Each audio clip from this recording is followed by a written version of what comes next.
Oh, ikaw ba si Jenna? Yung bagong assistant na pinadala ng agency? Opo, Doc. Ako po yun. Kararating ko lang kanina at sabi po ni Andre, dito na raw ako magsisimula. Aba, maganda yan.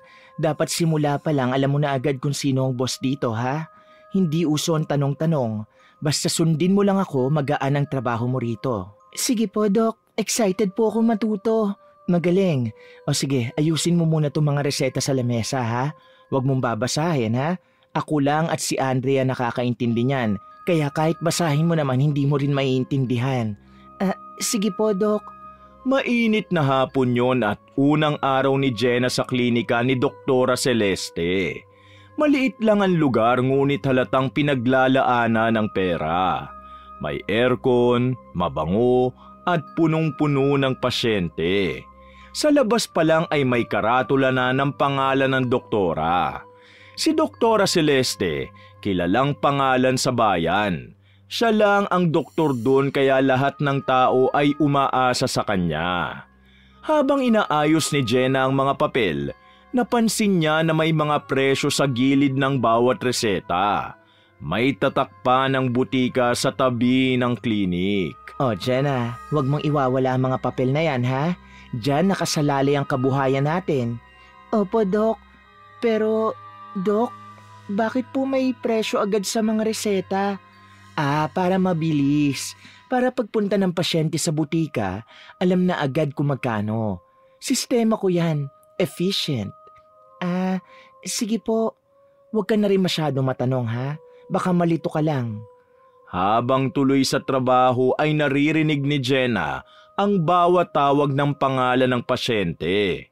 Si Doktora Celeste ay palangiti, ngunit magaling magsalita. Parang lahat ng sinasabi niya ay totoo na walang pag-aalinlangan at walang takot, subalit may kakaiba. Parang sobra-sobra ang mga gamot na nirereseta niya, kahit simpleng sakit lamang. Dok, inuubo ako at ang hapdi ng lalamunan ko. Ay nako, hindi lang yan basta ubo. Nakikita ko rito sa mata mo, may infection ka na. Delikado to pag pinabayaan. Ganon po ba? Oo. Heto, 3 klase ng gamot ang iinumin mo. Antibiotic, vitamins tsaka pampalakas ng baga. Dito mo lang bibilin yan, ha? Sa butika ko lang available. Magkano po, Dok? Mga 2,000 lang naman. 3 araw lang gagaling ka na. Ay, ang mahal naman po, Dok. Wala po akong ganyang kalaking pera. Nay, kung gusto nyong gumaling, sundin niyo ko. Ako ang doktor kaya alam ko kung gaano kaseryoso ang lagay ninyo. Tahimik lamang si Jenna. Hindi siya makapaniwala sa presyong 2,000 para sa ubo. Napatingin siya kay Andre ngunit parang normal lang yun dito. Nang abutin niya ang reseta sa butika, mabilis na kinuha ng tindera ang mga gamot na parang kabisado na nila ang lahat ng sulat ng doktora. Parang may lihim na koneksyon. Habang tinitingnan niya ang matandang pasyenteng nagbabayad, may kirot sa dibdib ni Jenna. Parang may mali, subalit pinili niya na lang manahimik. Jenna, yung pangalan ng matanda isulat mo sa listahan. Lagyan mo ng note, severe throat infection. Dok, parang simpleng ubulong naman po talaga yun Ay nako, huwag ka na mag-analyze. Ako ang doktor dito. Kung ano ang sinabi ko, yun ang tama. Opo, Dok. At tandaan mo, huwag kang magkukwento sa pasyente tungkol sa presyo. Hindi mo trabaho yun. Lumipas ang 3 araw, unti-unti nang nauunawaan ni Jenna kung anong klase ng trabaho ang pinasok niya. Halos lahat ng pasyente ay ginagawang malala ang sakit. May bata, lagnat lang ngunit binigyan ng 5 gamot. May buntis, normal na check-up lang, subalit inabutan ng vitamins na triple ang presyo. Si Doktora Celeste ay sanay ngumiti at magsalita ng maganda. Ngunit halata sa tono ng boses niya na lahat ay business. Mas maraming gamot, mas mabuti. Yun ang lagi niyang sinasabi. Dok, parang madalas po tayo magbigay ng antibiotic kahit simpleng sakit lang. Ano naman, prevention yan para siguradong gagaling. Pero Dok, sa Maynila po, hindi daw dapat basta nagbibigay ng antibiotic kung hindi kailangan. Jenna, wag mo kong turuan ha. Dito sa probinsya, iba ang kalakaran. Gusto mo bang matanggal agad? Hindi po. Pasensya na po. Ayan. Mabuti pa ayusin mo yung stock sa butika. Paglabas ni Jenna ng klinik, nakita niyang mahaba na naman ang pila sa butika. Halos lahat ng pasyente ay galing sa kanila. May mga nanay na nagbubuntong hininga, may mga lolo at lola na nagbibilang ng pera. Narinig pa niyang may isa nang nagsabing para lang sa sipon 3,000 agad. Hindi niya mapigilang maawa. Ngunit pagbalik niya sa loob ay nakangiti lang si doktora at nag-aabot ng reseta na parang walang naririnig. Uy Jenna, ang seryoso mo yata nitong mga nakaraang araw. Wala. Medyo naninibago lang siguro. Ganun talaga. Si doktora kasi business-minded. Basta hindi ka makikialam, okay ka rito. Pero Andre, parang sobra naman. Hindi ba siya nakukonsensya? Una, oo. Pero pagtagal masasanay ka rin naman. Ganun lang? Sanay na lang? Oo. Dito kasi, kung gusto mong tumagal, pikit mata ka na lang. Kinabukasan, dumating ang isang magsasaka. Pawisan at putik-putik ang pantalon na may dalang supot ng gulay. Pambayad daw sa konsulta. Tinanggap naman ni doktora ngunit may ngiti sa labi na halatang peke. Habang chinecheck ang lalaki ay nakita ni Jenna na simpleng lagnat lang. Ngunit biglang seryoso ang mukha ni doktora. Ay, grabe to. Baka may infection ka na sa dugo. Delikado to. Ha? Lagnat lang po ito, Dok. Hindi. Kailangan 3 injection, 2 antibiotic at vitamins. Dok, wala na po akong pera. Paano yan? Baka bukas hindi ka na magising. Ay, wag naman po. Dok, baka po pwedeng kalahati muna. Hindi pwede. Pag tinipid mo yan, lalong lalala. Gusto mo bang iwanan ang pamilya mo? Halos mapayuko si Jenna sa hiya. Nakita niyang nanginginig ang kamay ng magsasaka habang binibilang ang perang halatang para sa pagkain sana. Ang asawa ay umiiyak habang bumibili ng gamot. Pagkaalis ng mag-asawa, hindi na nakapagpigil si Jenna at lumapit siya sa mesa ni doktora. Dok, sigurado po ba kayong may infection sa dugo yung lalaki? Parang simpleng lagnat lang po talaga Ano ba Jenna? Hindi mo ba alam, maraming sakit ang nagsisimula sa lagnat. Kaya kailangan maagapan. Pero Dok... Tama na! Huwag ka nga makulit. Ako ang may lisensya rito, hindi ikaw. Pag-uwi ni Jenna ay hindi siya mapakali. Naiisip pa rin niya ang mukha ng mag-asawang halos maiyak sa presyo ng gamot. Paulit-ulit niyang naririnig sa isip ang tinig ni doktora na matinis, matapang, subalit puno ng kasinungalingan. Doon niya unang naramdaman ang matinding pagdududa. Hindi ito pagod lang. Hindi ito simpleng sistema ng probinsya. Ito ay panlilinlang na ginawang negosyo at si Doktora Celeste ang nasa gitna nito. Nang sumunod na araw, abala na naman sa klinika si Jenna.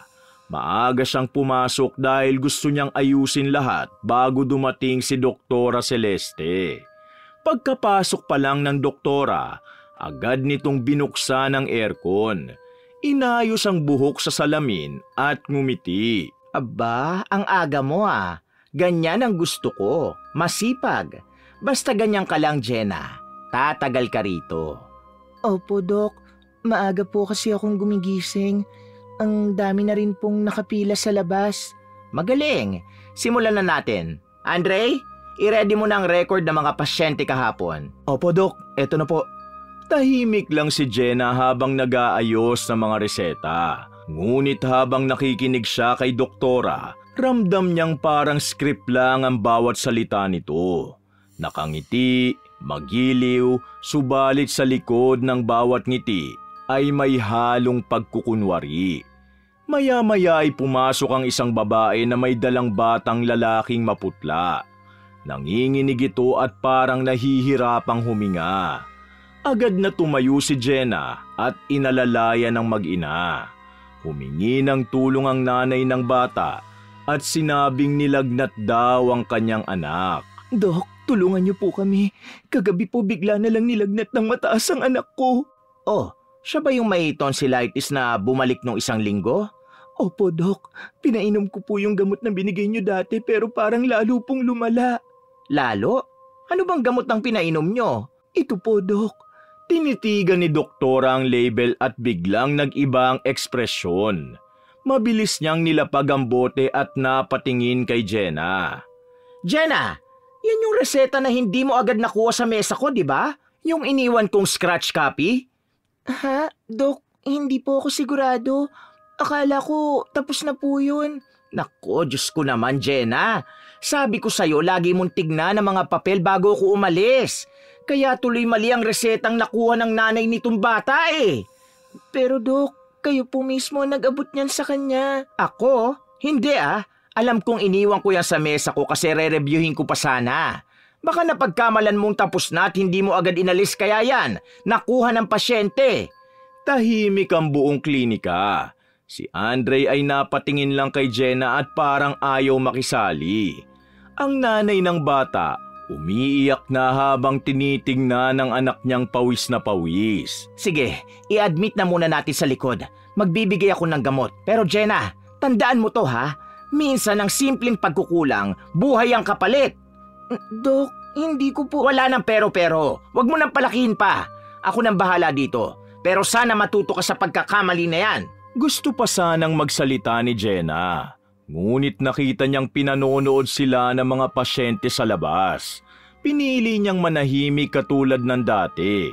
Subalit habang pinapainom ni Doktora Celeste ng bagong gamot ang bata, napansin niyang hindi naman ito tinitingnan ng maayos. Halos tanungin lang ang nanay kung anong kinain ng bata at tapos na agad ang diagnosis. Sa loob-loob ni Jenna, parang wala sa ayos ang lahat. Ang maling reseta ay ginawang dahilan para ibuntun kay Jenna ang sisi. At kahit halatang kasinungalingan, walang gustong kumontra kay doktora. Kinagabihan, halos hindi makatulog si Jenna. Paulit-ulit niyang iniisip ang nangyari sa bata. Naalala niya pa kung paano tumingin sa kanya ang nanay nito na parang may halong galit at tanong kung bakit niya yun nagawa.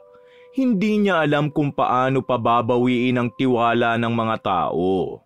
Kinabukasan, maaga siyang pumasok, ngunit hindi siya binati ni doktora.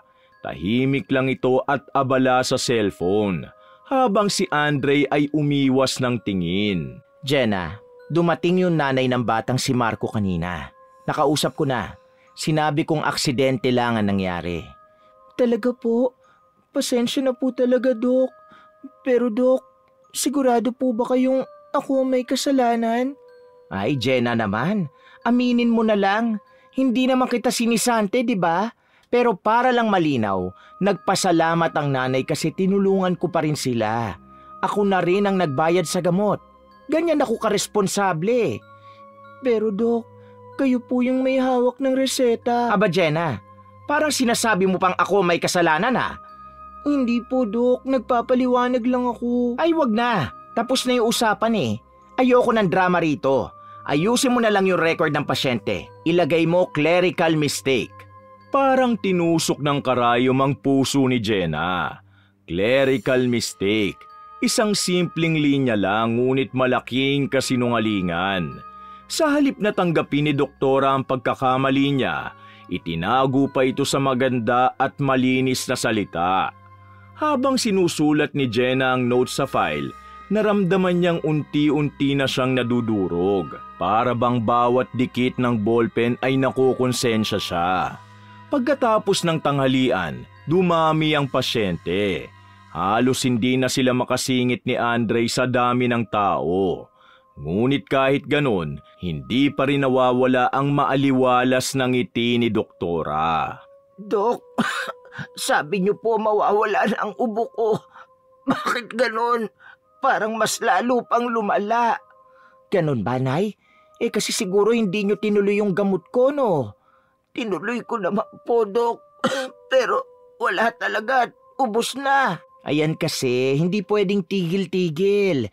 Eto, dagdagan natin ng isa pa. Mas malakas to. Mas mabilis ang epekto. Dok, mahal po yung una palang na gamot. Paano pa kaya ito? Nay, kung pera ang iniisip nyo, isipin nyo rin ang kalusugan nyo. Baka hindi nyo na ma-enjoy yung pera nyo kung mawala kayo. Ramdam ni Jenna ang pamimilit sa tono ni Doktora. Hindi ito payo kundi utos. Lahat ng lumalabas sa bibig niya ay may kapalit na bayad.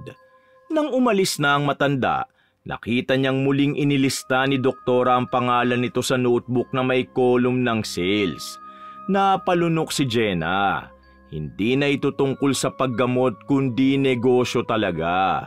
Uy, Jenna, huwag ka masyadong seryoso dyan. Normal lang to. Normal?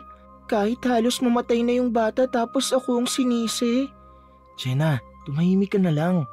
Alam mo si Doc, sensitive yan. Kapag naramdaman niya na question mo siya, naku, delikado ka na.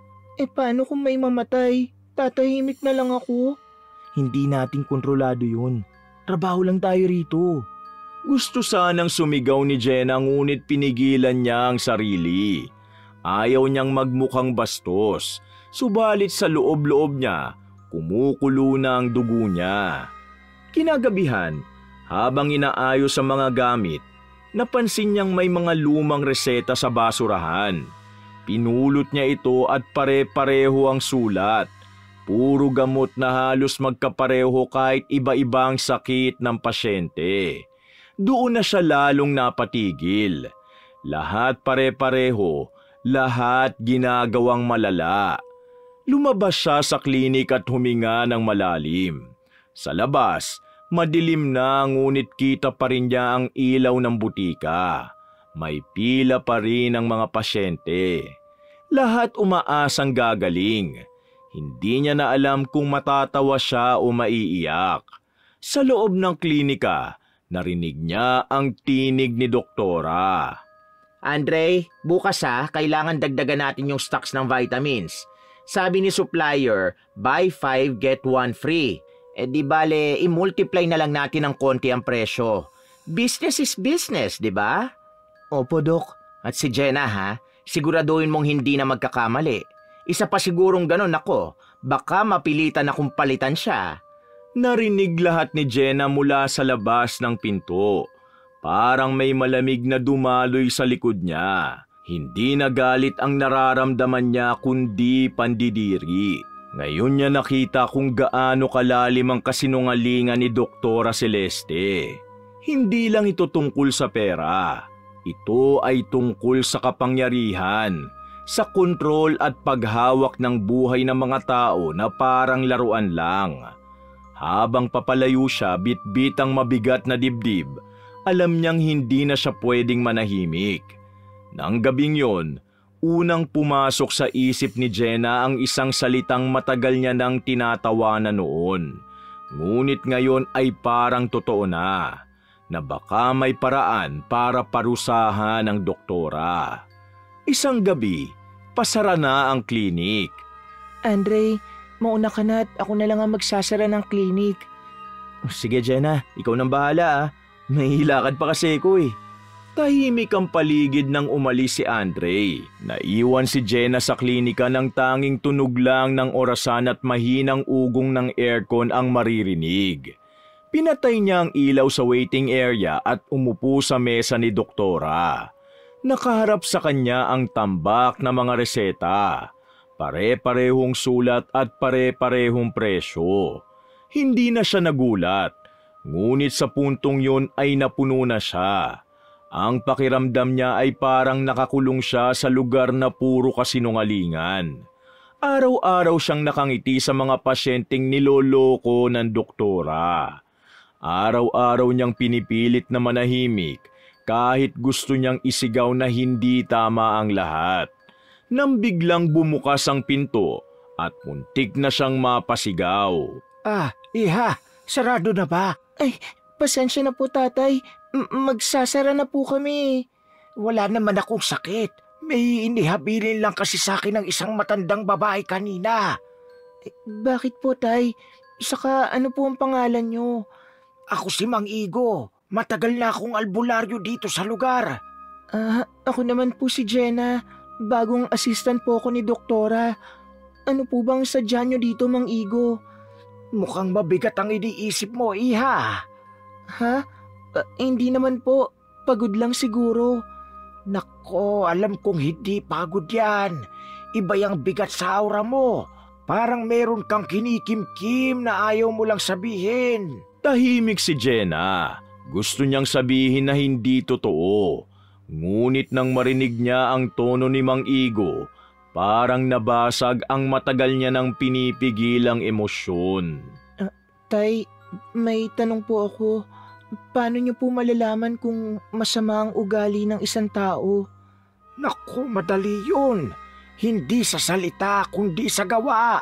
Kapag paulit-ulit ka niloloko, kahit ngumingiti pa yan sa harap mo, mararamdaman mo pa rin yung lamig sa likod ng boses niya.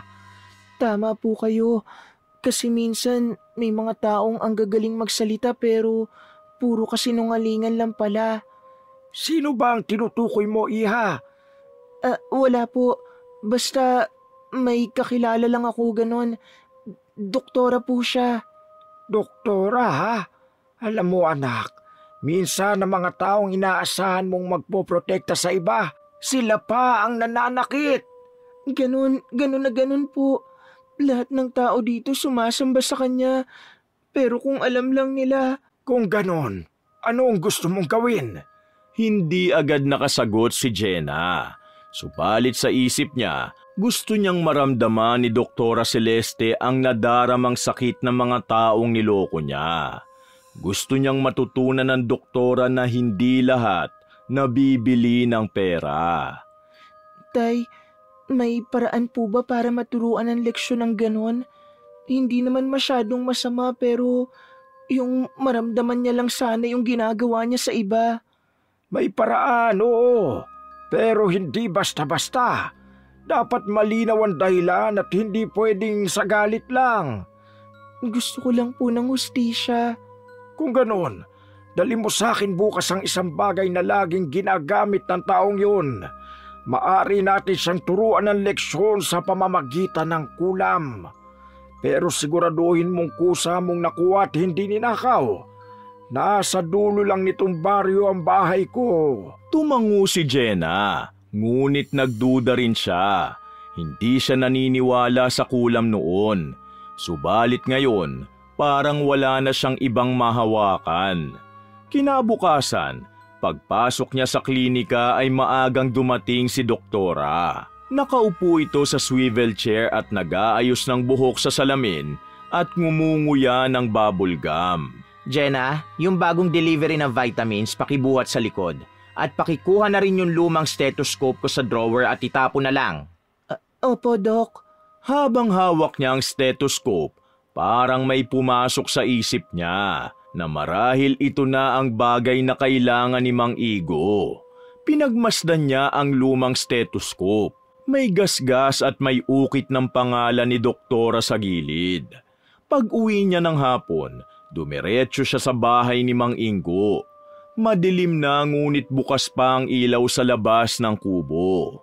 May mga halamang nakasabit at may mga bote at dahon sa mesa. Dumating ka rin. May dala ka ba? Heto po ang dala ko, Mang Igo. Stethoscope niya po ito. Malakas ang enerhiya ng bagay na to. Lalo pa kung matagal niya na itong gamit. Mang Igo, sigurado po ba kayo sa gagawin natin? Walang pilitan, iha. Pero tandaan mo, kung sinungaling siya, babalik sa kanya ang bawat kasinungalingan. Iyon lang po ang gusto ko. Sige, hawakan mo ang dahon na to at sabayan mo ko. Ipinikit ni Jenna ang mga mata niya. Ramdam niya ang malamig na hangin sa paligid. Habang bumibigkas sa mga salitang hindi niya maintindihan si Mang Igo, parang unti-unting humigpit ang hawak niya sa dahon. Sa loob-loob niya, may halong takot at kagaangan. Hindi niya alam kung anong mangyayari, subalit sigurado siyang hindi na siya mananahimik. Kinabukasan, pagpasok niya sa klinika, tahimik si Doktora Celeste. Hindi ito nagsasalita at parang hindi mapakali. Jenna, hanapin mo nga uli yung huling record ko kahapon. Opo, Dok. Habang naghahanap si Jenna ng papel, narinig niya ang boses ni Doktora na parang nabubulol. Jenna, pakikuha nga yung... Biglang natigilan ng Doktora. Napahawak sa lalamunan niya. Aray, bakit parang sakit ng dila ko? Dok, okay lang po kayo? Hindi ko alam, parang tuwag niyang sasalita ako ang hapdi. Saka ang bigat din ng ulo ko. Habang tinitignan ni Jenna si Doktora, napansin niya na tuwing nagsasalita ito ay biglang nahihinto. Natahimik siya, hindi siya makapaniwala. Ngunit sa kabila ng takot, may bahagyang tuwa siyang nararamdaman. Baka allergy lang yan, Dok. Hindi, parang may kakaiba. Dok, baka kailangan niyo pong magpahinga muna. Hindi, kaya ko to. Ngunit habang tumatagal, lalong nahihirapang magsalita si Doktora Celeste. Kapag nagsisinungaling siya tungkol sa reseta o presyo, bigla na lang siyang nauutal at namimilipit sa sakit. Nang may pasyenteng nagtanong kung magkano ang gamot, napangiwi ito. Hindi siya makapagsinungaling. Si Jenna ay napatingin kay Andre. Pareho silang natulala. Mula noon ay parang nagbago ang lahat. Si Doktora Celeste ay naging tahimik. Hindi na siya makapagsinungaling nang hindi nasasaktan. Habang tinitingnan ni Jenna ang doktora, naramdaman niyang unti-unting gumagaang ang dibdib niya. Subalit kasabay nito, ang takot na baka sumobra. Hindi niya alam kung hanggang saan naabot ang epekto ng ginawa nila ni Mang Ingo. Nang sumunod na araw, maaga ring pumasok si Doktora Celeste. Nakaayos pa rin siya, nakapustura ngunit baka sa mukha niya ang pagod. Tahimik lang siyang naglalakad papunta sa loob ng klinika habang si Jenna ay abala sa pag-aayos ng mesa. Sa labas, mahaba na naman ang pila ng mga pasyente. May mga bata, matatanda, buntis at lahat naghihintay na mabigyan ng reseta. Ngunit sa araw na yun, kakaiba ang pakiramdam sa paligid. Parang may mabigat na hangin na bumabalot sa klinika. Jenna, huwag mo muna silang papasukin. Opo, Dok. Pero ang dami na pong naghihintay sa labas. Sadali lang. Gusto ko munang maupo. Umupo siya sa swivel chair. Pinisilang sentido at napabuntong hininga. Hindi niya alam kung bakit parang may kakaiba sa katawan niya. Kanina pa siya parang naiirita sa loob ng bibig niya. Nang subukan niyang magsalita, parang may matigas na humaharang sa dila niya. Tahimik lang si Jenna habang pinapanood siya. Nilapitan niya si Doktora, ngunit agad siyang pinigilan ito. Wag mo na, parang ang sakit ng bibig ko. Nagsimulang mamula ang pisngi ni Doktora Celeste at napahawak siya sa panga. Nang ibuka niya ang bibig, bahagyang tumulo ang laway niya na kulay puti at parang may bahid na dilaw. Napangiwi si Jenna at umatras ng bahagya. Dok, baka kailangan niyo pong magpahinga. Hindi, kaya ko to. Baka singaw lang to. Ngunit hindi yun singaw. Ilang minuto lang ang lumipas lumaki palalo ang bukol sa dila ni Doktora Celeste. Halos hindi na siya makapagsalita. At sa tuwing pipilitin niyang magsalita, may lumalabas na mabahong laway mula sa kanyang bibig. Si Jenna ay napilitang magtakip ng mask. Si Andre naman nakararating lang ay natigilan sa nakita. Dok, ano po nangyayari sa inyo?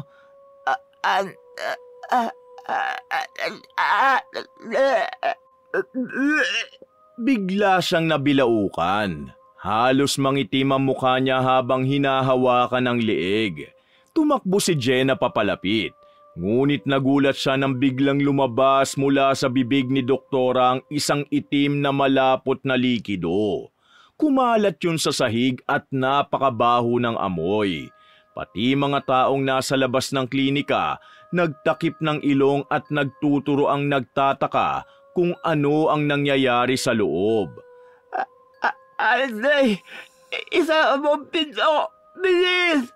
Agad namang tumakbo si Andre at sinara ang pinto ng klinika. Tumalikod siya na parang hindi makatingin.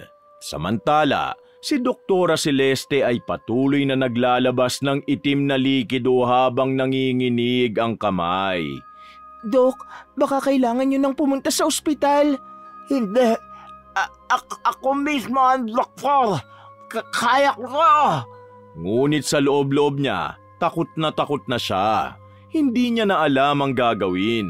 Sinubukan niyang uminom ng tubig ngunit bumalik lang sa lalamunan niya.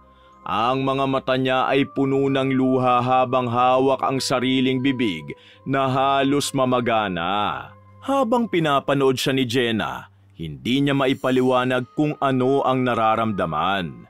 May halong awa, ngunit may bahagi rin sa kanya na nagsasabing yun na ang kabayaran ng lahat ng kasinungalingan ng doktora.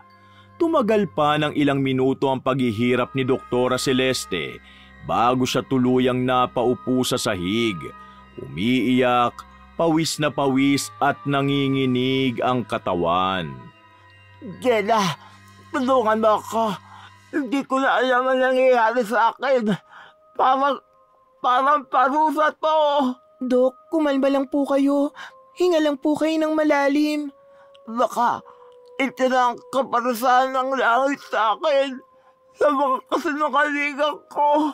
Sa mga taong niloko ko. Sa lahat ng maling ginawa ko. Napaiyak si Jenna sa mga narinig niya. Lumapit siya at inalalayan ng doktora kahit na ang baho ng paligid ay halos hindi niya na matiis. Dok, hindi pa naman po huli ang lahat. Jenna, patawaan mo ako. Hindi ikaw nagkamali noon. Ako ang nagbigay ng maling reseta. Takot lang ako masira ang pangalan ko. Niloko ko ang lahat, pati sarili ko. Patawarin mo ako, Jenna! Lumuhod si Doktora sa harap ni Jenna. Nanginginig pa rin habang patuloy na tumutulo ang mabahong likido mula sa kanyang bibig. Tinulungan siya ni Jenna na makatayo at pinaupo sa gilid ng kama sa likod ng klinika. Matagal ko pong hinintay na marinig yan, Dok. Pero hindi ko rin kayang manood lang habang nasasaktan kayo. Pinapatawad ko na kayo. Salamat, Jenna. Hindi ko alam kung anong pumasok sa isip ko noon. Akala ko pera at reputasyon lang ang kailangan ko para maging masaya. Pero hindi pala. Nakakasakot pala ang mabuhay sa kasinungalingan. Tahimik silang dalawa habang si Andre nakatayo lang sa may pinto. Hindi alam kung lalapit o lalabas. Ramdam niya rin ang bigat ng sitwasyon. Dok, baka kailangan niyo na po talagang dalhin sa ospital. Hindi na kailangan. Hanggang kung mawawala rin po. Kailangan ko lang humingi ng tawad. Hindi lang kay Jenna, kundi pati sa mga taong niloko ko. Niyakap ni Jenna ang doktora. Ang yakap na yun ay puno ng awa at hindi galit. Sa unang pagkakataon, Naramdaman niyang totoo si Doktora Celeste. Walang maskara at walang pagpapanggap. Lumipas ang magdamag. Sa tulong ni Andre at ni Jenna, pinasara muna nila pansamantala ang klinika. Kumalat agad sa baryo ang balita ngunit wala nang nagsalita laban sa doktora. Lahat ay naghihintay. Makalipas ang 3 araw, bumalik si Doktora Celeste sa klinika. Pumayat siya, maputla ngunit mahinahon. Hindi na siya nakapustura gaya ng dati. Simple lang ang suot at may bakas ng pagpapakumbaba sa kanyang mga mata. Pagpasok ni Jenna ay ngumiti siya ng marahan. Jenna, salamat at hindi mo ko iniwan. Marami ako napagtanto. Akala ko dati ako lang ang tama. Pero ako pala ang pinakamasama. Wala pong masamang magbago, Dok. Ang mahalaga, natuto po kayo. Oo, simula ngayon babaguhin ko na lahat. Wala nang mahal na gamot, wala nang dagdag-dagdag sa reseta. Lahat ng pasyente tutulungan ko kung paano talaga gagaling. At kung may wala talagang pambayad, bibigyan ko ng libre. Hindi makapaniwala si Andre sa narinig niya. Ngunit seryoso ang sinabi ni Doktora Celeste. Hindi na ito ang mapagkunwari at mapagmataas na babaeng kilala nila noon. Makalipas ang ilang araw, muling binuksan ang klinika. Ngayon, hindi na ito mukhang negosyo. May libreng check-up tuwing umaga, may gamot na libre para sa mga bata at matatanda, at ang mga pasyente ay lumalabas na may ngiti at hindi na takot. Tahimik lang si Jenna sa gilid at pinagmamasdan ang pagbabagong yun. Para bang unti-unting bumabalik ang kabutihan sa lugar na dati ay puro kasinungalingan. Isang hapon, dumating si Mang Igo. Nakasuot ng puting kamiseta at bitbit ang maliit na basket na mga dahon. Pumasok siya sa klinika at ngumiti kay Jenna.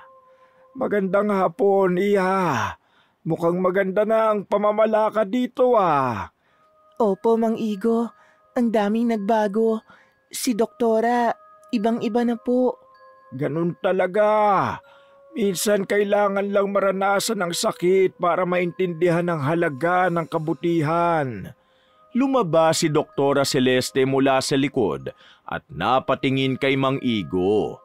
Parang may pagkakakilanlan sa mga mata nila, ngunit walang binanggit ang matanda. Tumangulang siya at umalis. Paglingon ni Jenna kay Doktora, napansin niyang nakangiti ito ng payapa. Ang galing ng matandang yon. Parang may alam siya na hindi ko maintindihan. Baka nga po siyang ipinadala ng langit para turuan tayo pareho. Simula ngayon, gusto kong ang klinika natin ay maging lugar ng katotohanan. Walang kasinungalingan at walang panlilinlang. Gusto kong tuparin ang panata ko noong bata pa ako na magpagaling ng pasyente at hindi pagkakitaan. Doon nagsimula ang bagong kabanata sa buhay nila. Si Jenna ay nanatili sa klinika, hindi na bilang takot na assistant, kundi bilang katuwang sa paggawa ng mabuti. Si Doktora Celeste naman, muling itinayo ang tiwala ng mga tao. Sa bawat ngiti niya ay totoo na. Wala nang kasinungalingan, wala nang pagpapanggap. Sa bawat reseta ay may kabutihang kasama. Sa huli, natutunan nilang pareho ang pinakamahalagang aral, na ang kasinungalingan ay kayang magpagaling sa isang imahe, ngunit kayang pumatay ng pagkatao. At minsan, kailangang dumanas ng sakit at paghihirap upang gumaling ang ating kaluluwa. Ang kasinungalingan, gaano man ito kaliit, ay may kabayaran at kaparusahan. Ngunit ang kapatawaran at pagbabago ay laging may puwang basta't handang aminin ang pagkakamali at itama ito. At kapag nagawa mo ito, magiging magaang ang pasok ng lahat sa iyo magiging payapa ang buhay mo at higit sa lahat, babalik ang tiwala ng lahat ng taong nakapaligid sa iyo. Wakas!